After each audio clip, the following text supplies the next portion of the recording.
जीवन और उपदेश संत सदगुरु महर्षि मिहिर परमहंस जी महाराज का प्रवचन। कोई मुझे भुला नहीं सकता।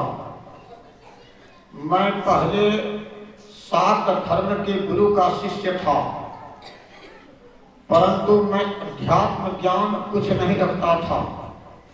अपने कुल के मुताबिक मैंने उनसे उपदेश लिया था।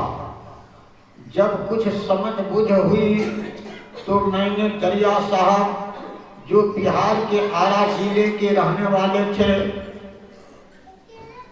एक अच्छे साधु से भजन भेज लिया। फिर भी समझ बूझ बहुत कम थी। फिर बाबा देवी साहब के सत्संग संत मत का प्रचार हुआ।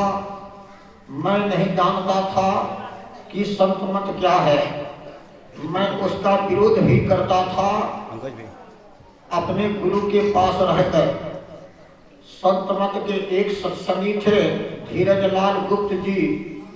उनसे मैंने पूछा कि संत मत क्या है। उन्होंने कहा, जो सब संतों का मत है। मैंने पूछा, वह भक्ति परक है व ज्ञान परक। उन्होंने कहा, भक्ति परक है, ज्ञान परक है और योग परक भी। मैंने पूछा, क्या सब संतों के विचारों के अनुकूल है। उन्होंने कहा, हाँ। मुझे बहुत अच्छा लगा। 3 महीने तक लगातार रात में कभी 12 बजे कभी 1 बजे उनके पास जाता। मैंने उनसे बहुत समझा, तब सत्संग में दाखिल हुआ। साधना की युक्ति मैंने इसी मायागंज के मोहल्ले भागलपुर नगर में पवित्र पुरुष श्री राजेंद्रनाथ सिंह जी से ली। वे वकालत करते थे। मैंने दृष्टि योग की दीक्षा उन्हीं से ली। यह 1909 ईस्वी की बात है।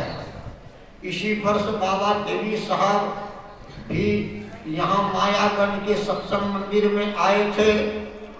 मैं उनके साथ में रहा। फिर पिताजी के बुलाने पर घर गया। मैं समझते समझते समझ गया कि इससे संत मत से उत्तम और कुछ नहीं।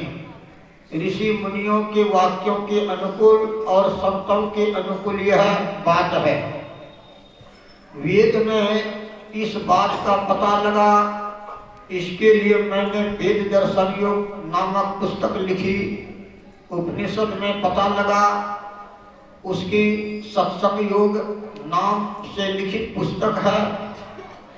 मौका आया, श्रीमद् भगवत गीता पढ़ी। उसमें भी मुझे ठीक ठीक विचार मिला। यह विचार मुझे बड़ा अच्छा लगा, जिसको मैंने श्री गीता की योग प्रकाश नामक पुस्तक में व्यक्त किया है। मैं इस विचार में इतना दृढ़ हूँ कि कोई मुझे भुला नहीं सकता। जो मेरी रची हुई पुस्तकों को पढ़ेंगे वे भी दृढ़ होंगे, ऐसा मेरा विश्वास है। शांति संदेश, जनवरी अंक सन 1973 ईस्वी। श्री सद्गुरु।